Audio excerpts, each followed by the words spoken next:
Graça e paz, gente, shalom.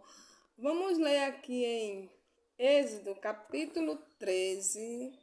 Vamos ler do versículo 17 ao 22.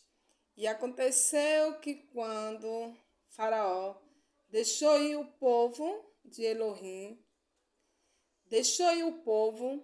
Elohim não os levou pelo caminho da terra dos filisteus, que estava mais perto, porque Elohim disse que porventura o povo não se arrependa vendo a terra e tornem ao Egito. Mas Elohim fez rodear o povo pelo caminho do deserto, perto do Mar Vermelho.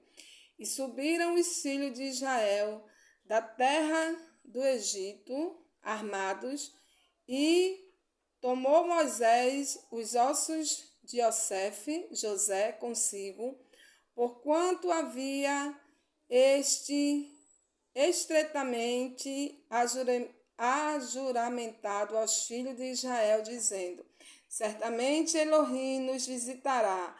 Fazei, pois, subir daqui os meus ossos convosco. Assim partiram de Sucote e acamparam em Etá, à entrada do deserto. E o Iude-rei Vavi-rei ia diante deles de dia numa coluna de nuvem para os guiar pelo caminho, e de noite numa coluna de fogo para os alumiar, para que caminhassem de dia e de noite. Nunca tirou de diante da face do povo a coluna de nuvem de dia, nem a coluna de fogo de noite, tá, gente?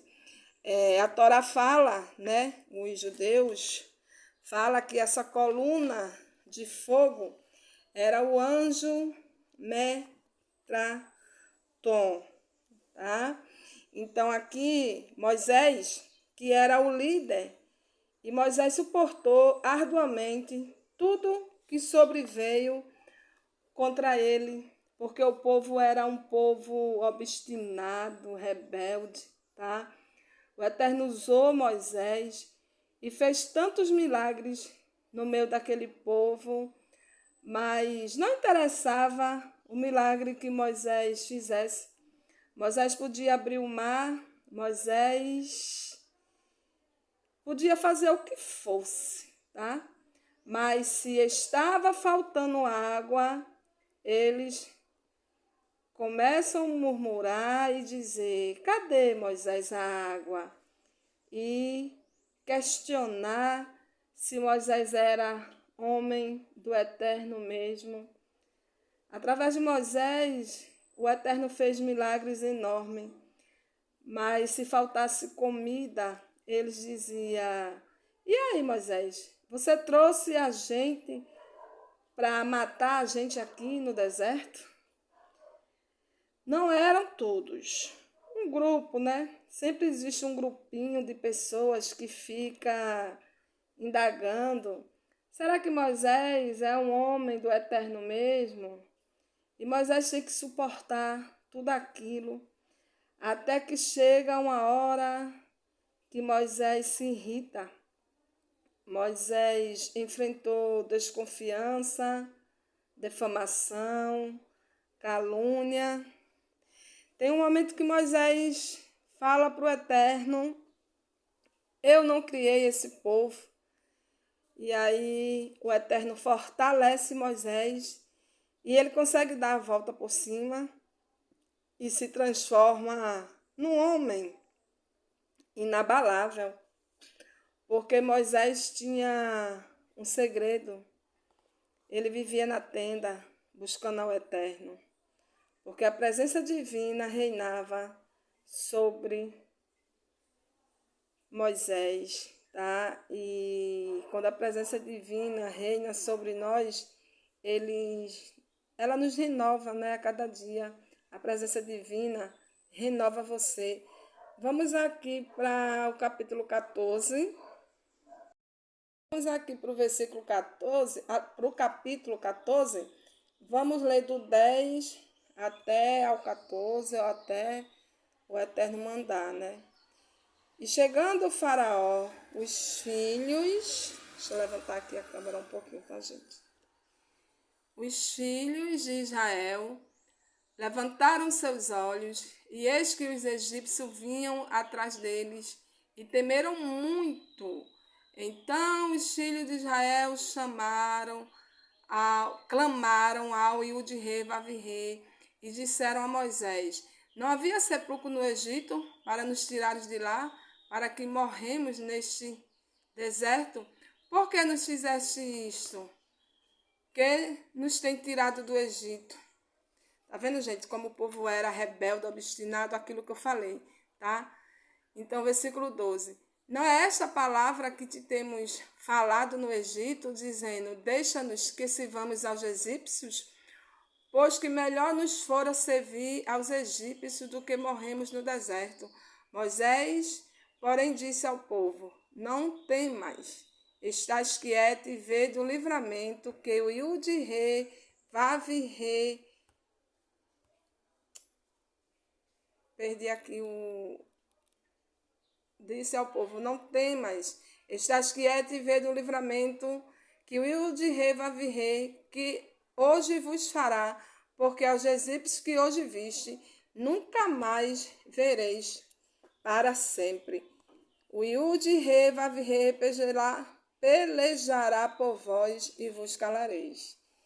Versículo 15. Então disse o Iude-Rei, Vavi-Rei a Moisés: por que clamas a mim? Diz aos filhos de Israel que marchem, né? Não deixe que nada, ninguém, nem você mesmo, pare você. Mas continue vivendo o propósito, tá? Que o Eterno tem para você. Vamos aqui, gente, para Mateus.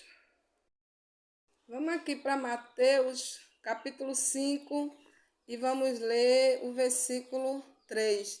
Bem-aventurados pobres de espírito, porque deles é o reino dos céus. Ou seja, chega um tempo na vida dessas pessoas que elas sentem quão necessitados elas são da presença do Eterno.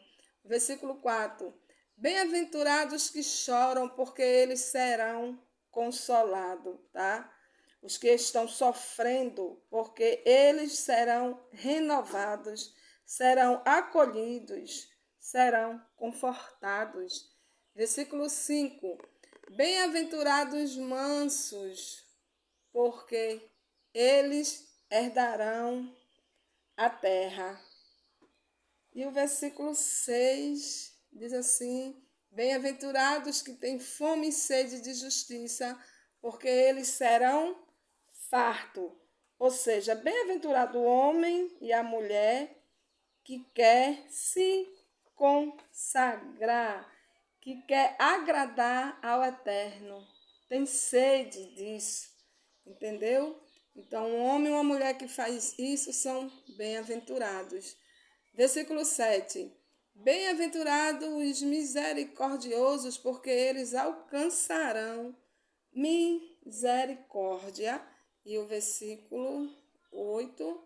Bem-aventurados os limpos de coração, porque eles verão a Elohim. Ou seja, eles terão visão do Eterno como ninguém vai ter. Só eles. Vamos aqui para o versículo 9. Bem-aventurados os pacificadores, porque eles serão chamados filhos de Elohim. Bem-aventurados os que sofrem perseguição por causa da justiça, porque deles é o reino dos céus, tá? Ou seja, você começa a agir, a falar, a viver de uma maneira que é segundo a vontade do Eterno. E aí, o que é que acontece? As pessoas acham estranho. Para elas, você agora ficou alienado e etc. Tá? Mas bem-aventurado por você estar fazendo isso, porque desses serão o reino do Eterno. Ele está dizendo, se por minha causa insultarem você, perseguirem você, falando mentiras e falsidades, disserem todo tipo de coisa ruim contra vocês, será que fizeram isso com ele? Porque comigo fizeram, tá, gente? E a gente sabe que fizeram isso com Moisés, tá? E eu aprendi que a mentira, além de ter perna curta, tem uma perna só. Então cansa, né? Ela vai pulando, chega uma hora que não dá mais, ela cansa e cai. A verdade não tem uma perna só, tá? A verdade tem duas pernas e por isso fica firme, entendeu? Fica firme. Portanto, fiquem contentes, tá? E a Ruxa diz, fiquem contentes e cheios de alegria, porque muito grande será a recompensa de vocês nos céus. Desse modo, perseguiram os profetas que viveram antes de vocês. Sabe o que a Ruxa está dizendo? Quando começarem a difamar vocês, você entrou em outra categoria junto ao Eterno. E somos perseguidos em razão de estarmos fazendo a obra do Eterno, tá? Mas não se abata, não pare de marchar, porque você é o sal da terra. E se você fizer isso, você vai ser um sal que perdeu o sabor. E você tem que continuar dando gosto à terra, porque você é sal, você dá gosto, né? Quando a gente coloca o sal na comida, ele não dá um gosto, né? E sem o sal fica sem gosto. Então você dá gosto, tá? Uns vão te amar e outros vão te odiar. Vamos aqui para o capítulo 10 de Mateus.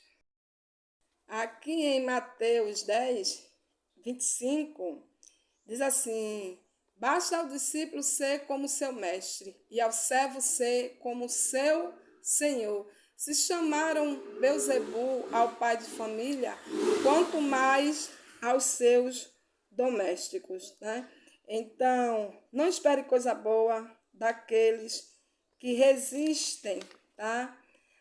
À verdade. E a Ruxa deixou isso muito claro. Eles vão fazer isso com vocês, porque fizeram comigo.